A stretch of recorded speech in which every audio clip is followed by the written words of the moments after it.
Isn't it? My poem, my song of praise and thanksgiving. I must confess to you that praise and thanksgiving were not my initial reaction to the news.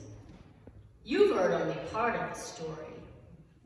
You know that Gabriel, an angel of God, visited me and made this incredible declaration that I was favored by God, that I was to conceive and bear a child of God, a child of greatness who would reign over the house of Jacob, whose kingdom would never end. You probably can't even imagine what it was like. There I was in my room, having just fallen asleep after a hard day's work. Yes, I was a simple girl. No one special, not refined or wealthy or powerful. I lived with my family, and we all worked. We all worked to make ends meet. I was betrothed to Joseph, a very good man, but we were not yet ready to marry. And suddenly, a light entered the room. A light so bright, well, it woke me right up. At least I thought that it did. And then there was Gabriel speaking to me. I thought I must be dreaming. But I tell you, this light was far more than the angel Gabriel. I think this light was the Holy Spirit. The Holy Spirit come to me. I couldn't believe it. I thought if the Holy Spirit would visit anyone, it would be the priests in the temple. But there it was, that wonderful light that glowed and pulsated and hummed. And through that humming, Gabriel said, "Greetings, favored one, the Lord is with you." It was so much to take in. I felt so many things: awe, confusion, fear. Was I going mad? I knew where they put mad people, and it wasn't good. The wedding surely wouldn't happen. Even Joseph wouldn't tie himself to a mad woman. And what if it wasn't madness? What if it was real? These things Gabriel was saying, that I would have a child, God's child. How could this be? And if it was to be, what then? What would Joseph think? Or my parents, or my friends, the villagers, the priests? A pregnancy, a child out of wedlock. People were stoned for such offenses. But that light, I still remember that light. And in the light was love. A love so powerful and real, it seemed to roll over and through me and into me like no other love I have known before or since. This love washed from the top of my head to the very tips of my toes and set up an echo inside me. An echo which would take shape and become my child, Jesus. And with the love I felt came the assurance I needed. This love would not let me down. This love would help me endure whatever I had to face. This love would keep watch over me. And so I said, "Here I am, the servant of the Lord. Let it be with me according to your word." And it was. I said yes to God. And then the light and the angel gradually disappeared from my room, but not from my memory. And sure enough, the next month, I knew I was carrying a child. And it was the memory, the strength of that love that made me hold my head up when I told Joseph the reason why I could not marry him. The memory of that love kept all the whispers of the villagers from piercing my heart.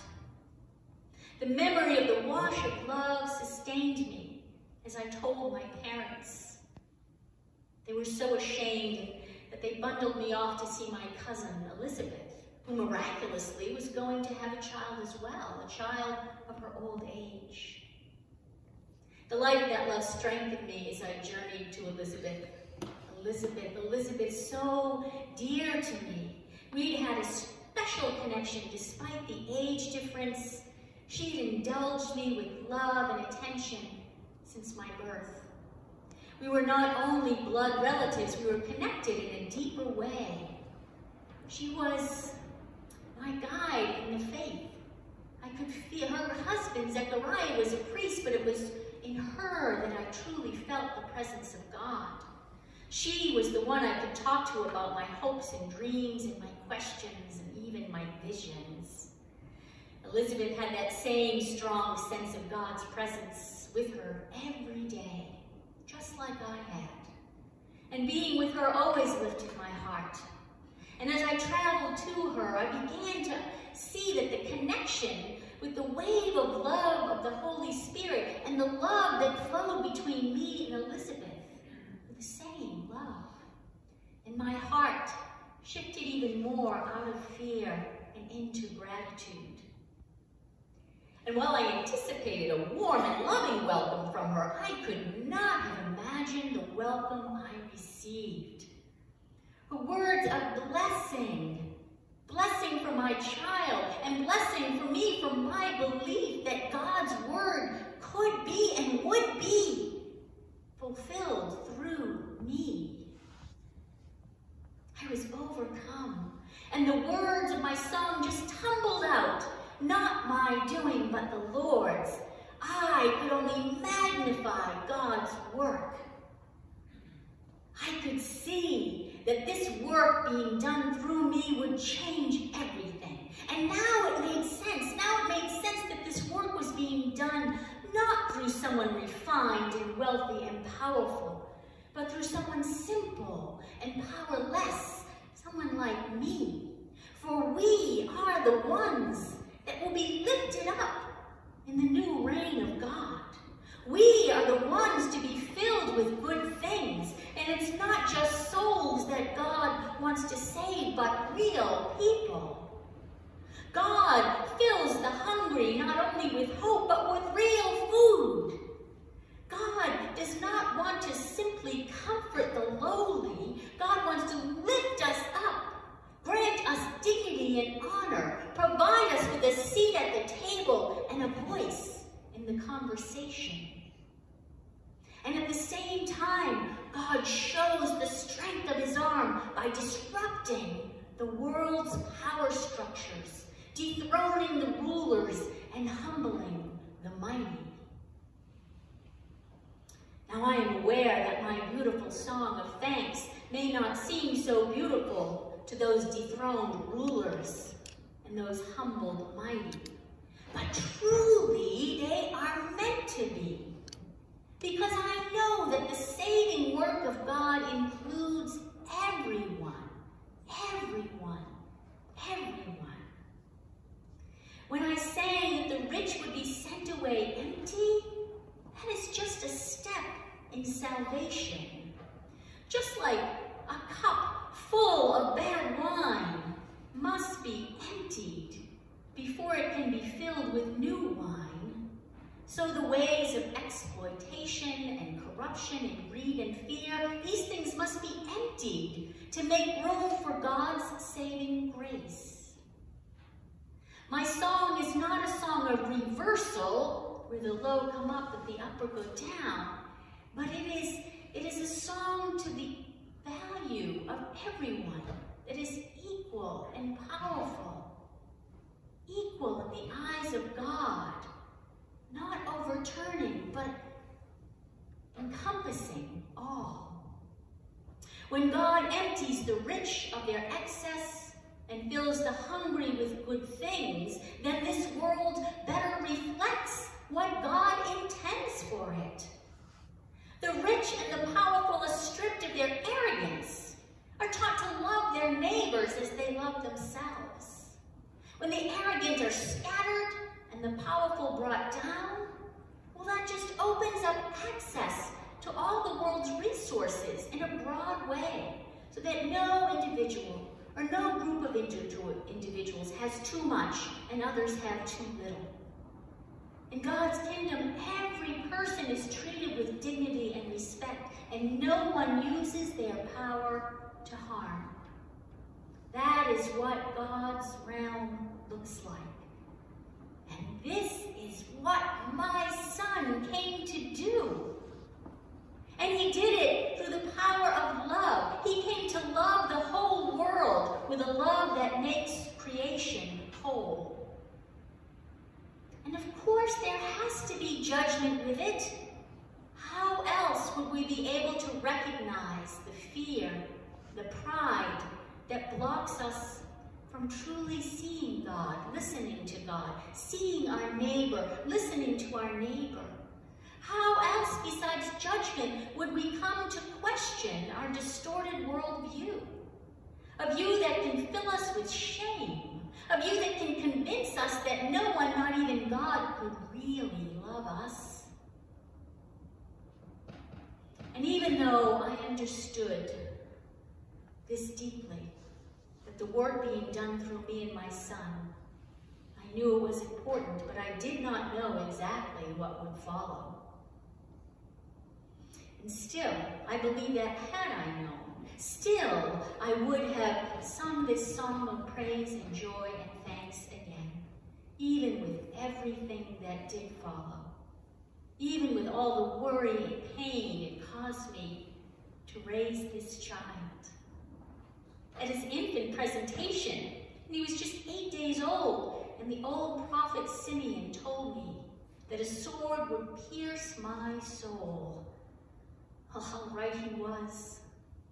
Knowing so early that Jesus did not really belong to me, but to his heavenly Father and to the world.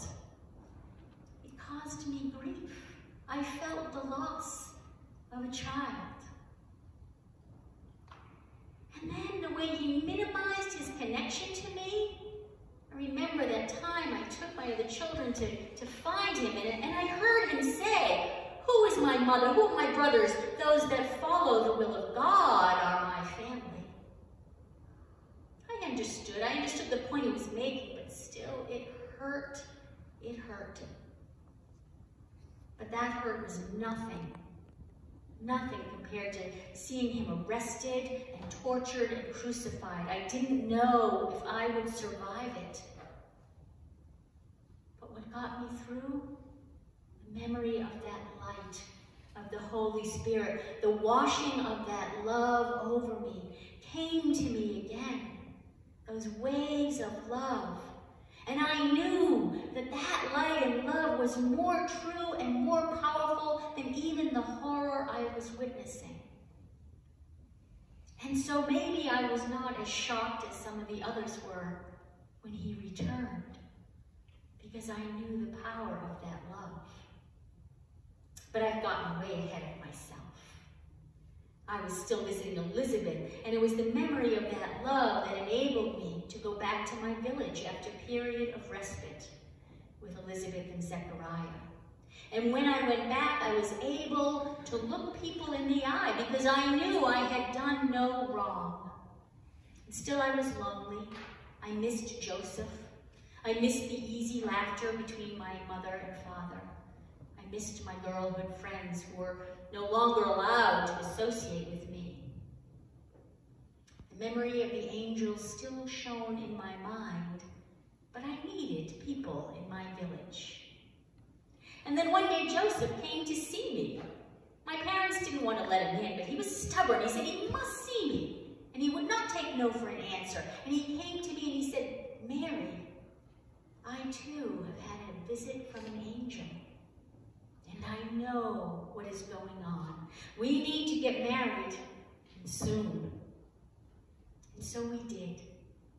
I joined my yes to God, and Joseph joined his yes to God, and we joined it to each other. Our covenant was to each other and to God, and to this child, this force that was growing in me. You know those words of my song that came to me. He has scattered the proud in the thoughts of their hearts. He has brought down the powerful from their thrones and lifted up the lowly. He has filled the hungry with good things and sent the rich away empty. Those songs, they are echoes from our scripture. My ancestor in faith, Hannah, sang something very similar. And those same songs echoed in Jesus' voice as he grew and preached and taught. And those words, they still echo in the song of those who say yes to God. So friends, I invite you to find your yes to God. Seek out the ways that you can glorify God. Say yes to God's vision at work in you. Say yes to the way of love, even if it includes judgment. Say yes to being emptied so that you may be filled with good things, so that you may be filled with the joy of God, a joy that is deep and true and eternal. Such joy is your birthright. It is part of your very nature as children of God.